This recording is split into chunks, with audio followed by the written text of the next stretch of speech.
대한민국 하늘에 떠다니며 한반도를 통째로 감시하는 초대형 레이더 E737 PSI를 아시나요?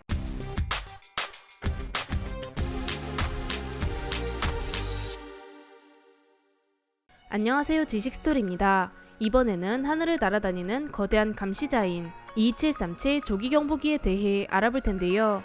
모두들 아시겠지만 지구는 둥급니다. 많은 사람들은 지구가 둥글든 말든 별 관심이 없겠지만 국방산업에 종사하는 관계자들은 지구가 둥근 것을 굉장히 좋아하지 않습니다. 특히 날아오는 적을 감시하는 방공 임무에 종사하는 사람이라면 말이죠. 지구가 둥글어 적을 탐지하기가 힘들기 때문입니다. 미국, 러시아와 같은 경우는 서로가 발사하는 ICBM과 같은 핵미사일을 막기 위해 매우 거대한 레이더를 설치했습니다. OTH라고 불리는 초수평선 레이더는 인류가 만든 그 어떤 레이더보다 강력한 레이더입니다. 과거 소련이 만든 OTH 중 하나는 무려 높이가 150m에 달하고 폭이 900m에 달하는 미친 레이더였는데요. 이런 레이더를 설치해도 한계는 명백했습니다. 수평선 너머를 볼 수 없다는 것이었죠. 초반에서 말했듯 지구는 둥글기 때문에 직선 방향으로 아무리 강력한 전파를 쏜다고 할지라도 수평선 너머에서 날아오는 적을 미리 알 수는 없었습니다. 높이가 150m인 레이더에서 보이는 수평선까지의 거리는 고작 43km였습니다. 물론 미사일이 수면에 붙어 비행하지 않고 하늘 높이서 비행했기 때문에 수백 킬로미터 밖에서 날아오는 비행체를 발견할 수는 있었죠. 이 말은 곧 레이더의 성능을 아무리 향상시켜 전파가 10,000km를 넘어간다고 해도 탐지 거리는 수백 킬로미터를 넘어설 수 없다는 것입니다. 이 문제를 해결할 수 있는 해결책은 단 하나였습니다. 레이더를 더 높이 올리는 것이었죠. 하늘 높이 올라가는 물체는 인공위성이나 비행기 정도였고 인공위성에는 레이더를 운용할 수 있는 수준의 전력 공급이 불가능했습니다. 따라서 비행기에 레이더를 실어 하늘에 날려보냈죠. 그렇게 하늘에 떠다니는 레이더인 조기경보기의 역사가 시작됩니다.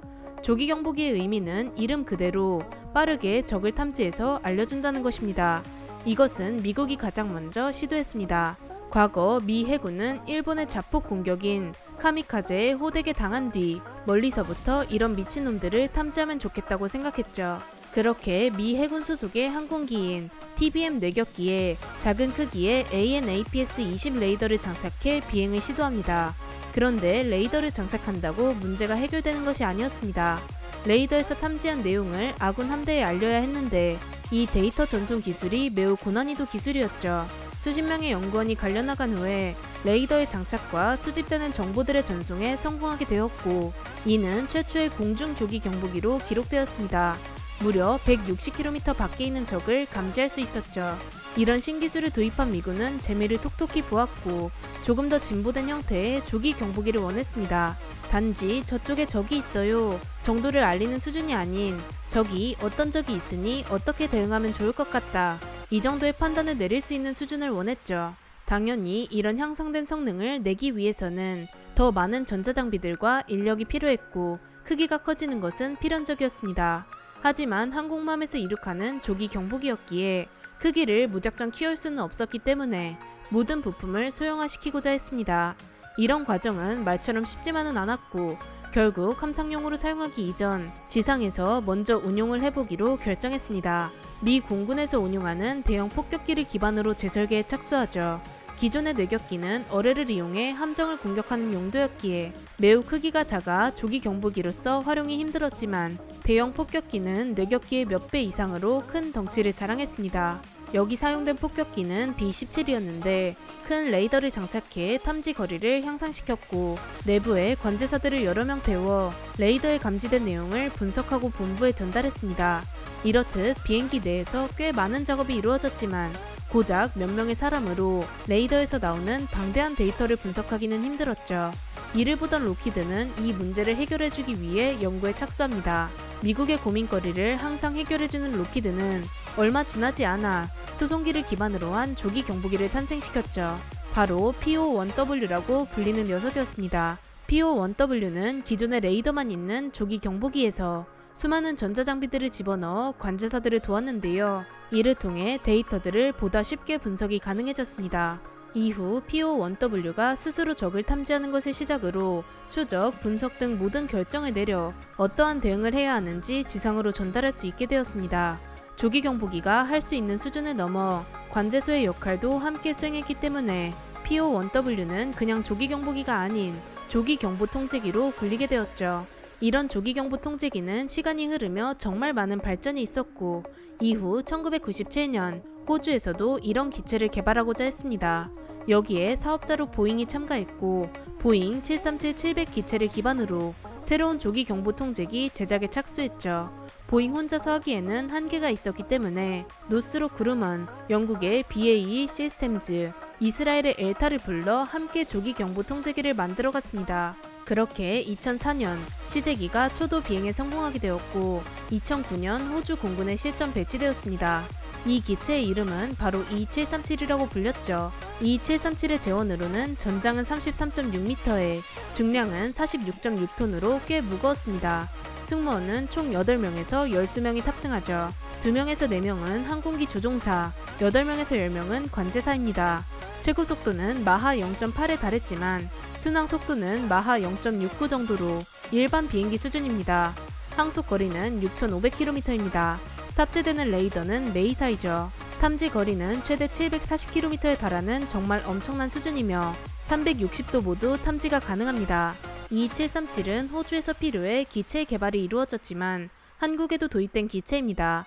E737은 처음에도 말했듯이 일반적인 조기 경보기가 아닌 조기 경보 통제기인데요. 따라서 가장 중요한 능력은 탐지 능력과 관제 능력입니다. 먼저 E737에 장착된 메이사 레이더부터 알아보겠습니다. 메이사 레이더는 보통의 원반형 레이더가 아닌 길쭉한 타원형으로 생겼습니다. 일반적인 조기 경보기들은 둥근 원판이 돌아가면서 사방을 감시하지만 메이사는 돌아가지 않습니다. 100% 전자적으로 적을 탐지하는 것이죠. 메이사는 여러가지 탐색 모드가 있는데요. 먼저 360도 모든 방향을 탐지할 수 있습니다. 360도 모두를 탐지하려면 레이더의 출력이 분산되어 비교적 짧은 거리인 480km 밖에 탐지할 수 없습니다. 하지만 480km 정도의 거리이면 낮은 시와 같은 북한 동북 지역 일부를 제외한 모든 지역이 탐지 사거리 내로 들어오죠. 그리고 하나의 위험 구역을 집중 탐지할 수도 있습니다.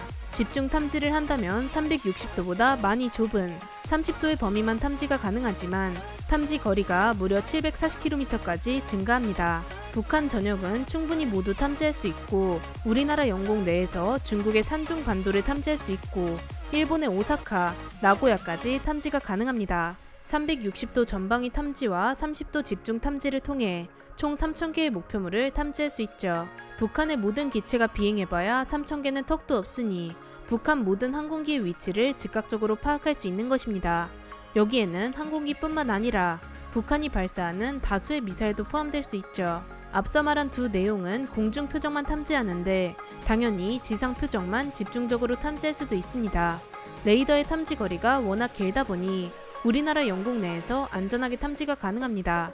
덕분에 적의 방공망으로부터 위협받지 않죠. 탐지거리의 장점 이외에도 메이사의 장점이 있는데요. 기존의 둥근 원판형의 레이더는 10초에 한 바퀴씩 돌아가 9초 동안은 한 지역을 더 이상 탐지할 수 없습니다. 그렇기 때문에 갑자기 한 지역을 탐지하고 싶다면 일정한 시간을 기다려야 하는데요. 메이사는 100% 전자식이기 때문에 360도 어떤 방향이든지 즉각적으로 추적 가능합니다. 1초가 급한 방공 임무에서 바로바로 해당 지역을 집중 탐지할 수 있다는 것은 정말 대단한 능력이죠. 이렇게 고성능 레이더를 통해 수많은 정보가 실시간으로 들어오고, 이를 처리하기 위해 전문 요원들이 기체에 탑승합니다. 전문 관제사들이 최대 10명까지 탑승해 레이더가 수집한 정보를 분석하고 취합하며 해당 지역을 감시합니다. 이상이 생긴다면 빠르게 해당 정보와 대응 방법들을 지상의 지휘소에 전달하게 되죠. 이런 정보 전달을 실시간으로 수행하기 위한 첨단 데이터 통신 장비가 탑재되어 E737에서 탐지한 내용과 분석한 내용을 지상에서 매우 쉽고 빠르게 받아볼 수 있습니다. 또한 조종사도 최대 4명이 탑승할 수 있는데 2명씩 교대로 조종 임무를 수행하면서 장시간 비행 임무 시에도 문제없이 임무를 수행할 수 있습니다.